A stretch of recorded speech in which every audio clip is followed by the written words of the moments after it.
Materi pembahasan A. Penilaian kualitatif. B. Penilaian kuantitatif. Penilaian kuantitatif ada beberapa faktor. Yang pertama, rating perusahaan. Kedua, model scoring kredit. Ketiga, RAROC. Keempat, mortality rate. Kelima, term struktur. 6. Credit matrix. Ketujuh, pendekatan kerangka teori opsi.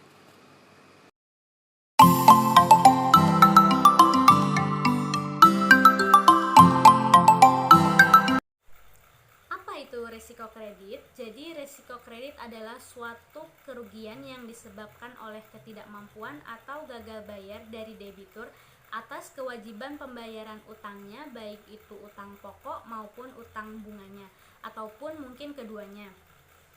Oleh karena itu, kami akan membahas mengenai teknik-teknik pengukuran risiko kredit dalam meminimalisirkan tingkat risiko kredit dalam suatu perusahaan. Nah, dalam teknik ini terdapat dua, yaitu ada penilaian kualitatif dan penilaian kuantitatif. Yang pertama, teknik pengukuran risiko kredit yaitu ada penilaian kualitatif. Dalam dunia perbankan, analisis kredit sering menggunakan kerangka 3R dan 5C. Kerangka tersebut pada intinya menganalisis kemampuan melunasi kewajiban dari calon debitur. Kerangka tersebut bisa juga dipakai untuk menganalisis risiko kredit yang dihadapi oleh perusahaan. Nah, dari kerangka 3R itu yang pertama ada return, yaitu prinsip yang berkaitan dengan kemampuan yang mendatangkan keberhasilan dari kredit yang diberikan kepada debitur. Selanjutnya yaitu ada repayment. Prinsip ini berkaitan dengan kemampuan debitur dalam mengembalikan kreditnya. Yang ketiga ada risiko. Prinsip ini berkaitan dengan kemampuan debitur dalam menanggung risiko ketidakmampuan mengembalikan kredit tersebut. Baik, selanjutnya yaitu ada pedoman 5C. Jadi pedoman 5C ini pada umumnya paling sering digunakan oleh manajemen perusahaan dalam menganalisis kredit debitur untuk meminimalisir tingkat risiko kredit. Yang pertama yaitu ada karakter. Karakter yaitu sifat atau watak dari debitur berupa kepribadiannya, dilihat melalui tanggung jawabnya, kejujuran, keseriusan dalam berbisnis untuk membayar kewajiban yang dia ambil. Selanjutnya yaitu ada capacity atau kemampuan, yaitu berhubungan dengan kemampuan debitur dalam mengambil pinjaman dan melunasi pinjaman sesuai waktu yang telah disepakati. Selanjutnya yaitu ada kapital atau modal, berhubungan dengan kemampuan dalam permodalan. Jika debitur melakukan pinjaman untuk usahanya, maka debitur harus memiliki modal sendiri dan peminjaman dilakukan untuk pengembangan usaha, bukan modal usaha. Selanjutnya yaitu ada kolateral atau jaminan, berhubungan dengan jaminan dari debitur seperti tanah, rumah, kendaraan bermotor dan lain-lain yang bisa dijadikan jaminan atas pinjamannya tersebut. Yang terakhir yaitu ada condition of economy atau kemampuan ekonomi dari debitur itu sendiri, yaitu berhubungan dengan keadaan ekonomi masa sekarang ataupun yang akan datang dari debitur tersebut.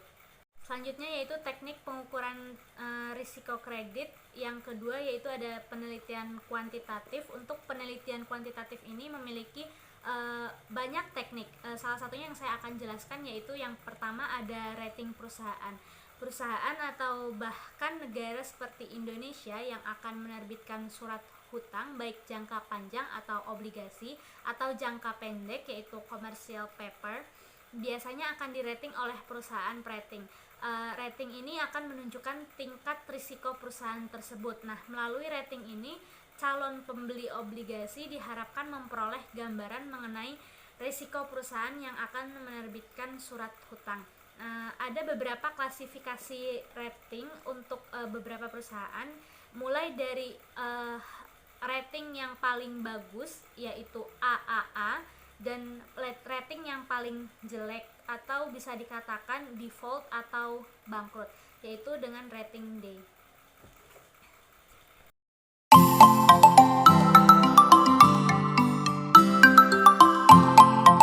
Penilaian kuantitatif yang kedua adalah model scoring kredit. Nah, model scoring kredit ini digunakan untuk melihat risiko kredit atau potensi kegagalan bayarnya.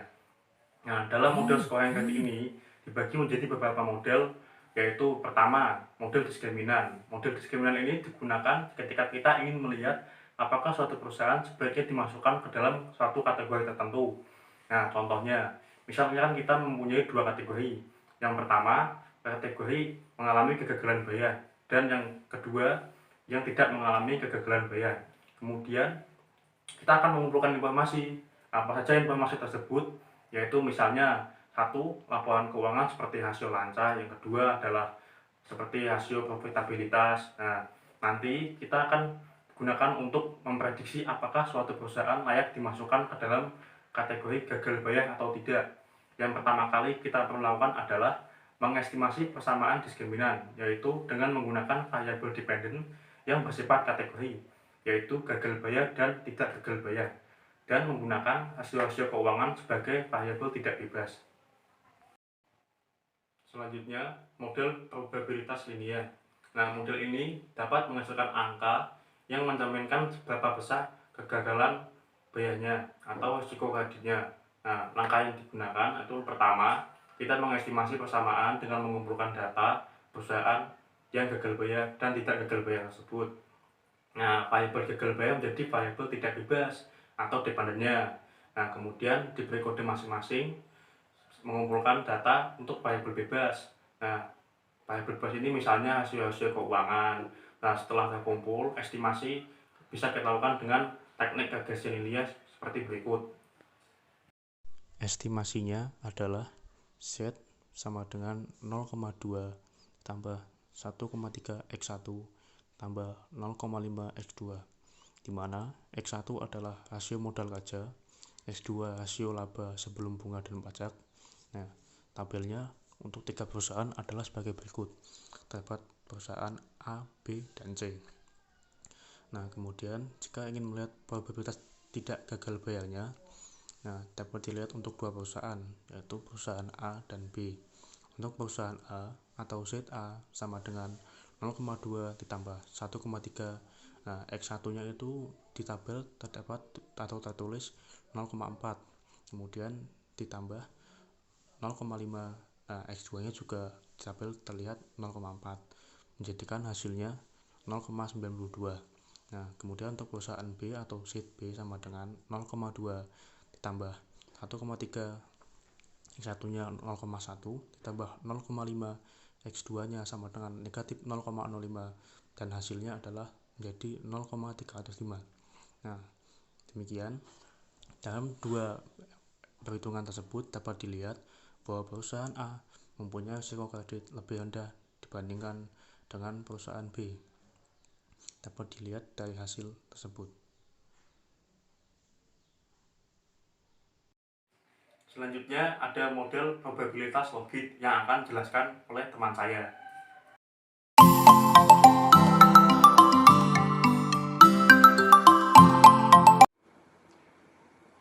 Model scoring kredit yang ketiga yaitu model probabilitas logit.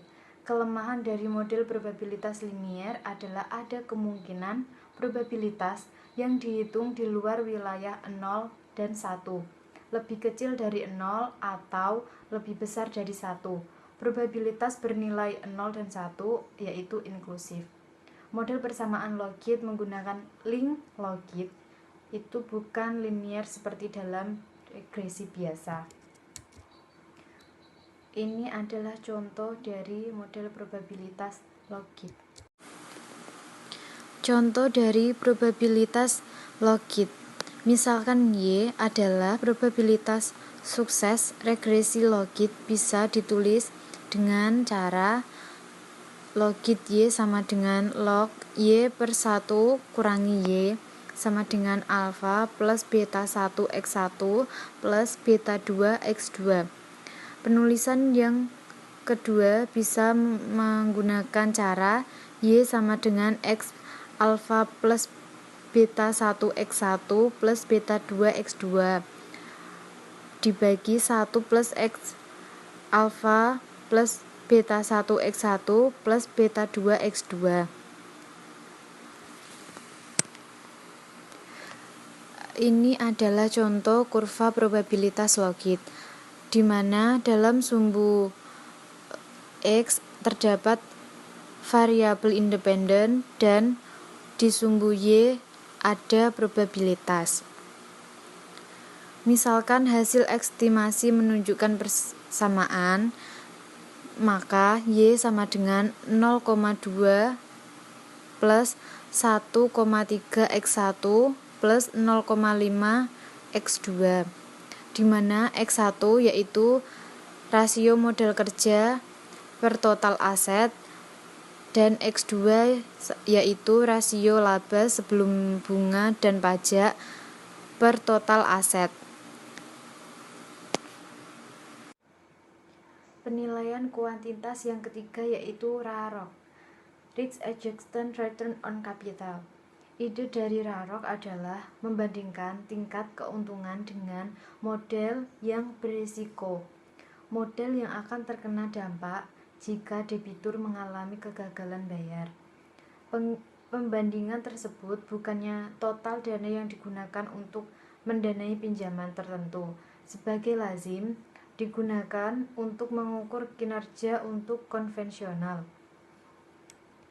Formula untuk RAROC bisa ditulis seperti RAROC sama dengan pendapatan dan pinjaman per tahun dibagi modal yang berisiko. Ini adalah contoh dari RAROC. Ada contoh dari penyelesaian RAROC. Misalkan suatu bank sedang mengevaluasi portofolio kredit dengan nilai nominal sebesar $1 miliar. Kupon bunga adalah 9%, bank akan memperoleh bunga sebesar $90 juta per tahunnya. Modal ekonomi untuk kredit tersebut diperkirakan sebesar 75 juta, 7,5% dari nominal pinjaman. Misalkan, dana untuk pinjaman tersebut diperoleh dengan menerbitkan deposito dengan tingkat bunga 6%. Modal sebesar 75 juta ditambahkan sebagai modal yang diinvestasikan di surat berharga pemerintah dengan tingkat bunga 6,5% per tahun. Bank akan memperoleh bunga sebesar sekitar 4,9 juta atau sama dengan 6,5% dikali 75 juta. Bank tersebut mempunyai biaya operasional sebesar 15 juta per tahun dan kerugian yang diharapkan dari portofolio tersebut adalah 1% per tahun, yaitu 10 juta. Ini adalah penyelesaian dari soal tersebut. RAROC bisa dihitung sebagai berikut. RAROC sama dengan 90 ditambah 4,9 dikurangi 60 dikurangi 15 dikurangi 10 per 75 sama. Selanjutnya, presentasi akan dilanjutkan oleh teman saya. Silahkan.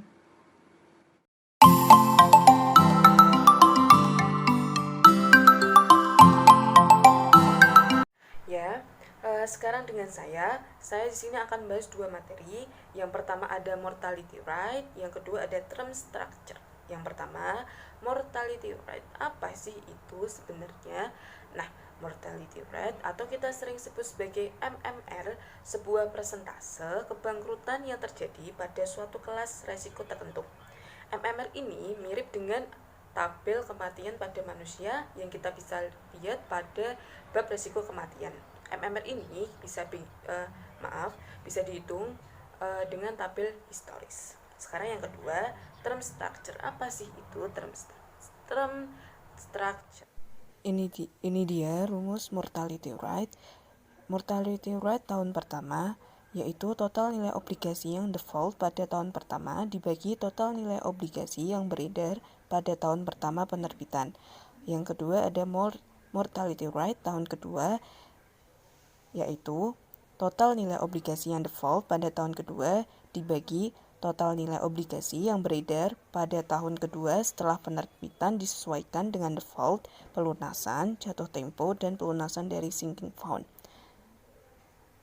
Nah, ini tabel mortality rate. Kedua, ada term structure, ada yield curve atau kurva hasil menunjukkan hubungan antara jangka waktu dengan yield surat berharga atau obligasi. Nah, pada kurva ini biasanya mempunyai slope positif seperti tabel di berikut. Bagian tersebut menunjukkan tingkat bunga obligasi pemerintah jangka waktu 1 tahun adalah 9%. Tingkat bunga obligasi pemerintah dengan jangka waktu 2 tahun adalah 10% per tahun selama 2 tahun. Slope positif menandakan bahwa obligasi dengan jangka waktu yang lebih panjang akan lebih besar.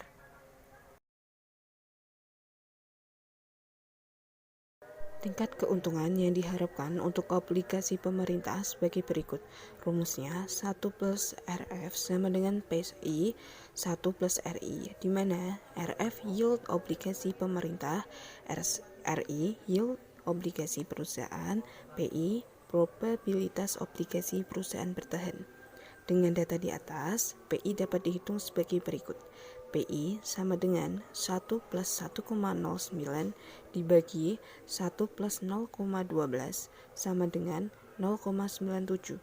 Probabilitas default tahun pertama sama dengan 1 dikurangi 0,97 sama dengan 0,03 atau 3% untuk tingkat obligasi pemerintah. Pada tingkat keuntungan investasi obligasi jangka panjang 2 tahun akan sama dengan tingkat investasi obligasi tahun pertama dan dilanjutkan tahun kedua seperti berikut.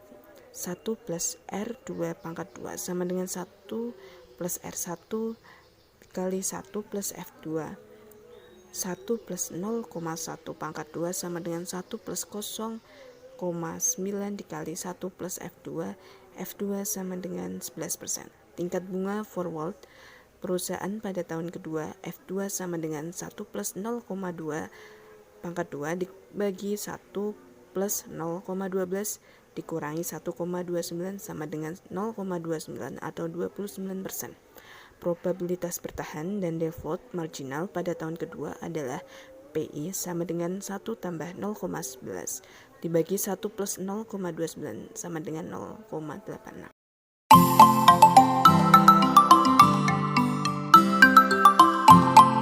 Ya, di sini saya akan menerangkan tentang credit matrix. Credit matrix itu sendiri merupakan pengukur risiko kredit dengan menggunakan rangka value matrix atau VAR, sehingga volatilitas risiko kredit tersebut bisa diperhitungkan. Nah, di sini ada 2 masalah jika menggunakan rangka VAR tersebut untuk risiko kredit. Yang pertama adalah distribusi yang tidak normal dan perhitungan korelasi. Distribusi untuk risiko kredit tersebut cenderung mempunyai ekor yang lebih panjang, seperti terlihat pada bagan berikut. Sebentar, ini bagannya. Nah, ini adalah bagan distribusi risiko kredit, menunjukkan bahwa return dari kredit cenderung di sebelah kiri, karena jika terjadi kredit macet, perusahaan akan mengalami kerugian besar. Tetapi karena maksimum keuntungan yang diterima perusahaan yang meminjamkan atau kreditur adalah bunga dan cicilan pinjaman. Kedua konsultan tersebut memunculkan pendekatan baru untuk menghitung risiko kredit, yaitu dengan menggunakan credit matrix. Ilustrasi perhitungan credit matrix bisa dilihat berikut dengan menggunakan 2 contoh, yaitu contoh credit matrix untuk aset individual dan credit matrix untuk portofolio dengan 2 aset. Ya, di sini kita bisa lihat ada tabel credit matrix untuk aset individual. Penjelasannya, jika rating suatu obligasi berubah, maka nilai obligasi tersebut juga akan berubah. Perubahan tersebut terjadi karena tingkat keuntungan yang disyaratkan, yang akan dipakai sebagai discount rate berubah. Jika rating semakin baik, maka discount rate tersebut akan menurun dan mengakibatkan kenaikan harga dan sebaliknya. Di sini ada tabel forward rate, dan yang kedua adalah tabel obligasi pada saat kebangkrutan. Penjelasannya, semakin rendah saat kelas senioritas atau semakin tinggi risikonya, tingkat pengambilannya jika terjadi gagal bayar juga semakin rendah. Ini adalah tabel hasil penilaian ulang obligasi BBB. Dan selanjutnya adalah tabel portofolio. Nah, di tabel ini karena kita mempunyai 2 aset, yaitu obligasi BBB dan A, kemudian ada 9 kemungkinan transisi untuk setiap asetnya, maka kita akan mempunyai matriks dengan 9 kali 9 sama dengan 81 sel. Ya, ini tabelnya. Sebagai ilustrasi, untuk sel aset A, AAA, titik koma aset BBB, AAA, nilai aset AAA adalah 106,59, sedangkan nilai aset BBB adalah 109,37. Nilai portofolio untuk sel tersebut adalah 215,96, yaitu didapat dari 106,59 ditambah 109,37. Selanjutnya ini adalah tabel berikutnya. Bisa dilihat sebagai ilustrasi untuk sel aset BBB, BBB, titik koma, aset A, AAA. Probabilitas marginal adalah 86,93% dan 0,09%. Joint probability bisa dihitung sebagai 0,8693 kali 0,0009 sama dengan 0,0008 atau 0,08%.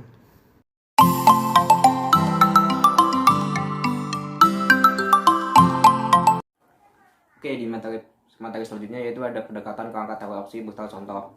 Untuk yang di pendekatan ke angka teori opsi, yaitu ada opsi call dan opsi put. Yang di opsi call yaitu hak untuk membeli aset dengan harga tertentu pada kode tertentu, sedangkan di opsi call sedangkan di opsi put yaitu hak untuk menjual aset dengan harga tertentu pada kode tertentu. Jadi perbedaannya jika di opsi call yaitu membeli dan di opsi put yaitu menjual.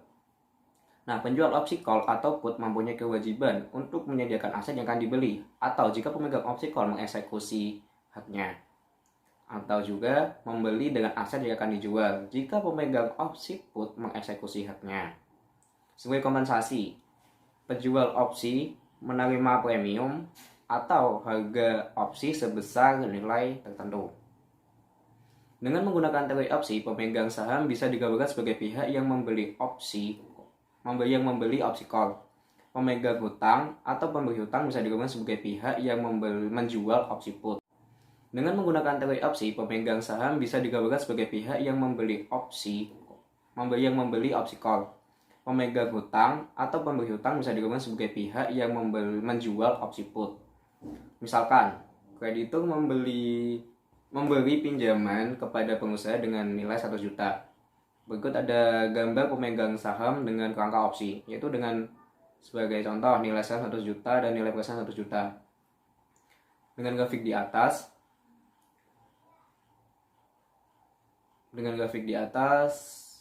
menunjukkan jika nilai perusahaan 100 juta, misal 250 juta, maka pemegang saham berhak atas sisa nilai perusahaan sebesar 150 juta. Dengan perhitungan 250 juta dikurangi 100 juta. Pemegang saham harus membayar hutang sebesar 100 juta terlebih dahulu, karena jika nilai perusahaan 100 juta, maka pemegang saham akan kehilangan kekayaannya, yang dikarenakan kekayaannya diambil oleh pemegang saham. Nah, untuk grafik yang kedua yaitu gambar pemegang hutang dalam kerangka opsi sebagai berikut. Dengan penjelasannya, pemegang hutang tersebut mempunyai penerimaan yang tetap sebesar bunga dan cicilan pinjaman. Karena itu, di dalam bagian di atas, nilai hutang adalah flat, yaitu sebesar 100 juta. Jika perusahaan lebih besar dari nilai hutang yaitu dengan nilai 100 juta, maka nilai hutang tetap sebesar 100 juta. Nilai perusahaan lebih kecil dari 100 juta, maka nilai hutang akan menjadi berkurang. Jadi, jika nilai perusahaan adalah 0, misal bangkrut dan tidak ada aset, maka nilai hutang jadi 0. Karakteristik semacam ini mirip dengan penjual opsi put, yaitu penjual opsi put juga mempunyai pola penerimaan seperti dalam bagian di atas. Yang kedua, bagian berikut ini memberikan ilustrasi bagaimana resiko kredit tersebut bisa dihitung dengan menggunakan teori penilaian opsi.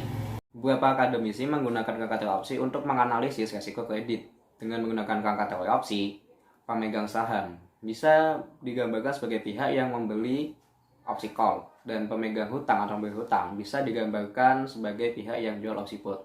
Terima kasih, semoga bermanfaat.